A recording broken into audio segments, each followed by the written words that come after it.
Pumpkin spice is back at Starbucks, and college football makes its triumphant return across the pond.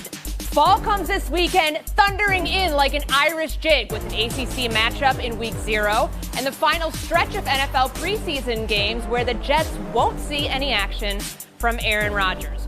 Right move? Plus, a curious definition for the word decent. Let's go around the horn. Lord of the dance. You ever see an Irish dance? You ought to see me. Everybody be sure to watch our Harry Lyles on Countdown to Game Day tomorrow from Dublin. And that is where we start. New quarterback, new CFP format, same expectations for Florida State. Coming off an undefeated season where the Seminoles were left out of the college football playoff, there's a bit of a revenge factor at play for FSU as they take on Georgia Tech Saturday in Dublin. The number 10 Noles lost 14 of 22 starters from a year ago. And Noles are the third stop for well-traveled QB DJ Uiagalelei, who has big shoes to fill in replacing the reigning ACC Player of the Year in Jordan Travis. Emily, starting with you here, how do you view what's in front of Florida State this season? Well, Courtney said it's the same expectations, but I view this as a brand new team. Mike Norvell used that interest from Alabama to leverage a juicy new contract to stay at Florida State a long time. Other than that, 14 starters gone, 30 guys out in the transfer portal, and DJU is one of 17 transfers that come in. DJU obviously has a ton of experience. That said, I expect a little bit of an adjustment. I think it's going to be very run-heavy at first then before they start passing. Also with this team, I mean, everyone expects them, okay, because they got snubbed last year, they're going to make the college football playoff that is expanded now. I don't think it's a guarantee. It's a tough out-of-conference schedule. 2 10-win teams from last year, Memphis at Notre Dame. Also, in their conference, they've got Clemson and Miami breathing down their backs. 12th hardest strength of schedule in college football. David, how do you see Florida State and the expectations for the Noles this season? Yeah, I see Florida State on a revenge run, which is sort of weird to say for a team that was pretty much undefeated last year until they rested a bunch of people and went against Georgia. But, you know, there's, as Emily mentioned, there's a lot of turnover, but this is what they do. This is what Florida State does. They have had the most turnover and most players being brought in from the transfer portal since it started, second most behind Ole Miss. So they know how to make those adjustments. And they're not just getting a bunch of redshirt freshmen coming onto that squad. They have 3 players from Alabama. They have players from Georgia. They have wide receiver from LSU. They have ready-made squad in there. So I think they are favorites to win that ACC, and because of the way the CFP is set up, that should probably mean that they have a guaranteed bid into that playoff. Said they were pretty much undefeated. They were completely undefeated. Only Power 5 champion to be left out of the CFP in history as an undefeated champion. So you get the mute for that. Martenzi, to you, how do you see Florida State this season? Well, first, let's talk about this revenge tour. Can it really be a revenge tour when they had the chance to have that revenge last year in an Orange Bowl? But like you said, David, they rested those players, and then they went against Georgia and got dog walked 63-3. So I'm not giving them any revenge tour stuff. But let's talk about Georgia Tech. They're a little overmatched here. There's no hyperbole here, Courtney, when I say that if I was on their defensive line last year, it wouldn't have made much of a tangible difference in how poorly that team played. Okay. So they're a little overmatched. But when it comes to Florida State, like Emily said, there's a lot of turnover, having to replace 14 of their 22 starters. And then their quarterback, DJ Uiagalelei, 59%. Career completion percentage. He's not coming in here like he's a change maker. This is his 3rd school that he's been to. Now, this is a little facetious, Courtney. He is nearly my age, and I'm 35. Wow. That is something. He's not nearly 35 years old. There we go. All right, Bill Plaschke, bring some spice here. What do you think about Florida State? Florida State's going to grind Georgia Tech into Angela's ashes for all you literary fans. They're going to be They have 345 offensive line starts on the offensive line, going against a defense that was ranked 131st against the run last year out of 133 teams. Florida State's got a chip on his shoulder. I know they have new players, but it's the same coaching staff. It's the same culture. They're angry. They're revengeful. They want to have a big season. Then they're going to take it out beginning tonight. They're going to take it on Georgia Tech. It's going to be, I think it's a 10.5-point spread. It'll be twice that. They're going to blow them out. We've got a dog walking. We've got a blowout prediction. think it's going to be a very pretty one for Georgia Tech, but we have been warned and we will move on. The Colts quarterback with a moment of levity after an up-and-down performance against the Bengals in his preseason finale. The former number 4 overall pick called his outing, quote, decent with 2 touchdowns before clarifying that he was obviously joking. Richardson connected with A.D. Mitchell for a touchdown, but that other one, a Cincinnati pick 6. Bengals defenders had some jokes of their own during a joint practice with the Colts this week. Cornerback Cam Taylor-Britt wondered out loud whether Richardson, all he does is run. Safety Geno Stone yelled that the quarterback is only throwing to spots and doesn't see his receivers. Ooh, shots fired at the second-year quarterback. David, the Bengals players pointing out possible concerns here with the QB who was limited to 4 games in his rookie season due to injury. Do you have that same trepidation? Yeah, I have the exact same trepidation as the Bengals player and the same trepidation that I had last year when you have an unexperienced player coming into a team who has a ton of raw talent. We saw all of that last night. We saw in the first draft, he looked brilliant, looked like he was ready to take over. Then he had bad passes. The interception was a miscommunication, but there was also a terribly missed pass later in that game that just shows some of that inconsistency and inaccuracy. This is going to be a journey for Anthony Richardson this season that is going to mirror pretty much what we would get from a rookie year. My only hope is that he is more healthy than he was last year and knows how to slide and get out of more trouble than he was so he can improve on the field. Martenzi, any trepidation here for Anthony Richardson going into year 2? No, not at all. This is the same Anthony Richardson I've always known. He, as a one-year starter at Florida, had a 53% completion percentage. In this game against Cincy, is 57%. He can't stay healthy like he did last year, so he didn't even really have a rookie season. So if he's on this Josh Allen trajectory that I believe the Colts have him on, it's going to take until at least year 3 or a Stephon Diggs-like player to come along to kind of assist him. But this is the Anthony Richardson that we know, and it's going to take time for him to morph into something. This isn't a team like the Texans or the Eagles that is built to win now, so they can have some patience and let him become what you expect him to be. Like, he's not going to be Tom Brady. All right, Bill, I see your face on the screen right now, and you look completely perturbed with what Martenzi He was terrible. Saying. Okay. Let's just say he was terrible yesterday. And he's not on the Josh Allen lifeline. He's on going on a bench. He's going toward the bench. He was awful. Five drives, 1 touchdown. Overthrew guys, underthrew guys, and then afterward he joked about it. How do you joke about it? I was very off-putting by his press conference afterward, and the Bengals players are right. The Bengals players are calling him out, saying he doesn't see his receivers. He's going to be a great quarterback one day. He's not yet. I don't see how you even start him. I don't see how the Colts can even play him. How do you not even start? Okay, let's just dissect this here for a second, Bill. They have Joe Flacco on the roster. Are you saying that Anthony Richardson is not the starter this year, should not start, and you're turning it over to 39-year-old, 30-whatever-year-old Joe Flacco? Joe Flacco, who got a team to the playoffs last year, right? That same Joe Flacco? Yeah, same one. Got a team to the playoffs? Okay, yes, you play him. You let the kid watch for a while. He's clearly not ready. Okay, Emily, you hear Bill Plaschke lobbying for Joe Flacco. Do you see it the same way in Indianapolis?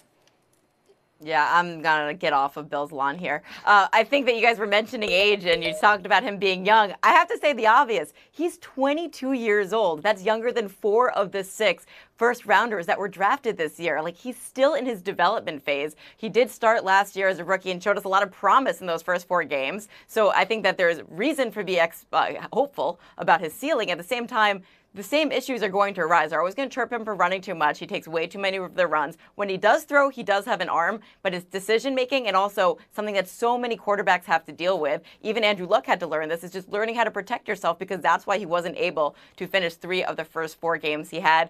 Let's face it, he hasn't played since October 8th, so there is going to be some rust, but I'm willing to give him a little bit of patience because, again, he's just 22 years old. Or starts for Anthony Richardson in his rookie season before he was headed to the bench and IR with injury last year. Topic number 3, Aaron Rodgers not taking any snaps in the preseason, and he's not going to until the Jets season opener against the 49ers on Monday Night Football. Robert Saleh confirmed no starters are going to play in the Jets' final exhibition game, and that the 40-year-old 4-time MVP quarterback is, quote, absolutely ready for the season despite tearing his Achilles tendon 11 months ago. Coach Saleh says that nearly 800 reps he estimates Rodgers took in camp, which included joint practices with the Giants, the Panthers, the Falcons, were more than enough to know that he is ready for week 1. Bill Plaschke, right move by the Jets to keep Rodgers sidelined against the Giants tomorrow night? Right move. And as you know, Courtney, joint practices are the new preseason games. Those are what really count. Teams really go all out in those. That's where they learn. That's where they get the reps. That's where they develop. They don't need to be under the spotlight. They don't need an official game to play and risk injury. You don't need, especially Aaron Rodgers. You don't need him risk getting hurt after what happened last year. Keep on the sidelines. It's fine. Don't play anybody. It works. Of course, you think about the history of this team, not just Aaron Rodgers tearing his Achilles last year, but injuries that have happened in the preseason. It happened to Zach Wilson a couple of years ago. Emily, do you think that factored into Robert Saleh's thinking at all? It sure did, and I totally sell that Robert Saleh said that wasn't a factor. It has to be. Like, consider the stakes for this team this year. The coach, the general manager, if they don't do well, they're all out. And how are they going to be out? If Aaron Rodgers is not on the field, you have to get him just to week 1. So to play in a meaningless game and risk that is just not savory for this team. They have the 5th easiest schedule in the NFL. Their defense is no joke. They revamped this offensive line. They've got a shot here. They just got to get Aaron Rodgers onto the field, and you don't do that if you risk him in preseason. Also, this is nothing new for Aaron Rodgers. Like, I barely remember him playing in the preseason when he was in Green Bay. 20th year in the league. He's going to be fine. He has not played two series last year in the preseason, hasn't really played, David, in the preseason since 2018. How do you see the Jets' decision? I mean, I guess I get it. They're trying to keep him healthy, but it would have been nice to see Aaron Rodgers, after all this time, do something leading into the season, because right now he's going to open up this season against the 49ers, who are 9th in sacks and top 10 in pressure rate. They're going to be hounding him at the open of the season. And I'm not sold on this idea that you can just plop Aaron Rodgers on the field and he'll be prime Green Bay Aaron Rodgers that's going to lead this team to the promised land. This guy's 40 years old, coming off an Achilles tear, who's spent the last year doing everything else besides talking about football. He's been doing podcasts and going on trips and everything. And I want to see how dedicated this guy is to the actual sport that he's being paid to play. And I guess we're going to learn that this season. But it's not a given that we're getting the great Aaron Rodgers this season. Martenzi, how do you know what you're going to get from somebody who's coming off a major surgery like that at 40 years old? No less, unless you actually see him out there. Final word to you. Yeah, and we have seen him out here. It's been in practices. As Bill said, like before, like 10 years ago, it feels like the Patriots were the only ones doing these joint practices, and it'd be one a year. They've done it 3 times with the Jets. Like in the 800 reps that Saleh said that he's gone through, I don't know what more you're going to get out of Aaron Rodgers in the preseason. And as Emily said, this is a ready-made team. They are, I think, a Super Bowl contender with what they have right now, with what I've seen from Aaron Rodgers, both in the past and mostly this year and going forward. But it's the internal stuff that I worry about. All right. There you have it, our first horn of the day. Buy or sell coming up next. We've got a very strange way that somebody found out they were fired on Thursday. That's next.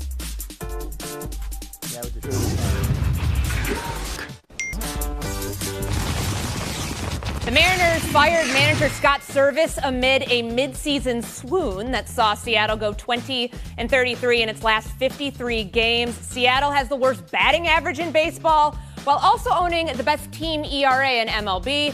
And guess how Servais found out he was fired? From a news alert that crawled across his TV ticker, similar to the one you're probably seeing right now on the lower third on ESPN. The Mariners are 5.5 games out of a playoff spot. Plaschke, buy or sell this move, sparking a postseason run for the Mariners? Well, I'm buying the move. As the only panelist who's actually seen the Mariners in the last week, they were terrible at Dodger Stadium. The Dodgers swept them and they didn't even put up a fight. A lot of them had quit. They had given up. Their offense, their OPS in the last 53 games is better than only the Chicago White Sox. This is a talented team, the best ERA in baseball, great pitchers, hard-throwing pitchers, and it's being wasted by an offense that just didn't really seem to care. So they had to make the move. I think they're too far out to get back into it. I don't think they can catch the wild card spot at this point. I'm going to go to my Chicago girl now. Anytime that the White Sox are mentioned in the same sentence with another team, you know it's not a good thing, Emily. You buying that this could help the Mariners make that push to the playoffs? Yeah, I'm lucky to have not seen either of those teams live this season, but I can tell you that across all sports, when you're trying to salvage your season, the easiest quick fix is just fire the manager. And I would argue also that amongst the 4 major sports, baseball managers have the least importance. Their salaries have remained stagnant for like the last 20 years, often pale in comparison to their counterparts. They're so reliant on analytics or deferring up. So this was just an easy scapegoat here. David Dennis Jr., how do you see it? I'm selling the way that this was handled. Yeah, Service had to found this out on the ticker before he got fired. So not only get fired on his day off, he got fired twice on his day off, finding it on the news and having to go into a meeting. You can't tell me, there's no way I can trust a manager situation or, a front office situation when you can't even handle a story like that internally without it getting out before. Yeah, that might shed a light on what's actually going on inside the Seattle Mariners organization. Martenzi, a lot of bad all the way around, but can there be some good that comes from the firing of Scott Service? Oh, no, absolutely not. The thing that I'm buying is that they needed to get rid of him. When you go in 2 months since June 18th, from 10 games up in the AL West to now being 5.5 games out of first place, you got to do something. They can't hit for power. And since June 19th, they have given up, they have blown the 5th most saves in all of baseball. So you got to do something. But to David's point, this is a cultural problem for a skipper who has the 2nd most wins in franchise history to learn on Twitter just like I did. That speaks to no respect for him, and the organization needs to do something about that. Buy or sell 16 days away from the season openers for the Cowboys and the Bengals. 17 for the 49ers. All 3 teams have yet to reach contract resolutions with their star wide receivers. CeeDee Lamb's been a holdout for all of training camp. Jamar Chase, Brandon Ayuk are nearing a month of hold-in status with their respective teams. So the clock ticking to get these deals done. Emily, whose situation are you most concerned about ahead of Week 1? How about E, none of the above? The last time I can remember a true wide receiver holdout where it extends into the season was Michael Crabtree back in 2009. And the one I'm least concerned about here is CeeDee Lamb. The gulf between him and the number 2 receiver on the Cowboys is just so big. They're going to play him. The only thing I'm concerned about now is him being on a pitch count when he does appear, whether it's Week 1 or Week 2. David Dennis Jr., who are you most concerned about? Emily, your first mistake here is using precedent to try to predict what's going to happen with the Cowboys. And that's why the Cowboys and CeeDee Lamb is the issue that I'm having here. They have 3 people that they need to sign. They've signed 0. And Jerry Jones, every time he talks, he goes out there and acts like he doesn't even care about signing CeeDee Lamb, who, I must remind everybody, is the entire Dallas Cowboys offense. Dak Prescott's QBR is half when CeeDee Lamb is not out there. They need him desperately, and they are fumbling the ball with each consecutive day that this does not happen. It's interesting because Jerry says last week that he doesn't think that CeeDee Lamb has a number or knows what the number is, and then everything apparently is fine and conversations are good this week. Martenzi, whose situation are you most concerned about? I'm going to say Jamar Chase. The Bengals are notorious for starting seasons slow. In 2022, they started off 1-3, and last season they started off 2-3. And you don't want to make that a precedent for your team. And let's be real here. T. Higgins is not Jamar Chase, and Joe Burrow needs all the help that he can get. So yeah, it's definitely Jamar Chase. And Bill Plaschke. CeeDee Lamb's going to sign, just like Zeke signed a couple days before the season. That's done. Jamar Chase is going to sign. He has 2 years left on his contract. He's not going to hold out anymore. Brandon Ayuk's the one you should worry about, because Deebo Samuel had a great camp. They were talking about trading Ayuk. He's upset. They're upset with him. That's a problem. Bill Plaschke, our resident voice of reason here on Around the Horn, says that Brandon Ayuk and the clock ticking for the San Francisco 49ers, that is the one to watch. We say goodbye to David Dennis Jr. and Martenzi Johnson. There's your horn. Plaschke, Kaplan, coming up next in Showdown. No hockey topics, please. A showdown rivalry of historic beef. Miami of Ohio coach Chuck Martin pulled no punches about his former kicker Graham Nicholson and just how he ended up with his new team. You media people, it's all pretend. Like, no, Alabama stole our kicker. Yes, they illegally recruited our kicker and stole him from us, and like that's a fact. Ooh, strong words. Nicholson was an All-American last year too. Bill, does Martin have a point? He has no point. It's college football 2024. Nothing's illegal. Everybody's up for grabs. Everybody can be taken. Everybody can transfer. Get used to it. Get over it. How about not saying our kicker like he's your possession? How about saying he's a person like Graham Nicholson, a guy with dreams not to play in the MAC, but go make some money and chase your NFL dream at Alabama? Like, he's a human. I thought it was everybody's goal in life to play some action. Emily, the point goes to you. Showdown number 2, it was home run at first sight for Blue Jays infielder Ernie Clement, who belted a 4-seam fastball at eye level, his 10th homer of the season. It was so high that Clement said after the game that he probably shouldn't be swinging at pitches like that. Emily, are you more impressed that he could hit a pitch at his eyes or concerned with his sense of the strike zone? Bill was really concerned about hockey topics in the showdown, but I'm going to give him an unimpeachable hockey quote. Wayne Gretzky, you miss 100% of the shots you never take. Strike zone doesn't matter if you can hit it like that. Here's an unimpeachable baseball quote, Emily. His OPS career is .653. That's terrible. That's the worst thing that could happen. He can't swing at those pitches. And he shouldn't hit a home run. I wish the ball had been a fly out to teach him a lesson. Stop swinging at bad pitches. It's going to hurt you in the long run. Well, sometimes it does work, though, Bill Plaschke, as it did work last night for Ernie Clement. Emily Kaplan. Look at the big picture. Take the FaceTime.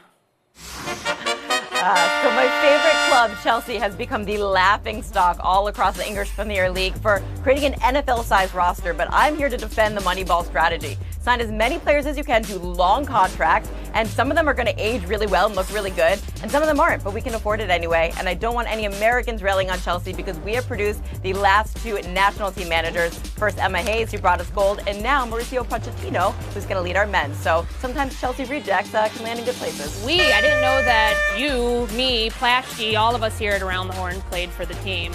I also don't know if I'm going to be able to pull off this Caleb Williams style throw. I've been around him enough during the preseason. Little sidearm action.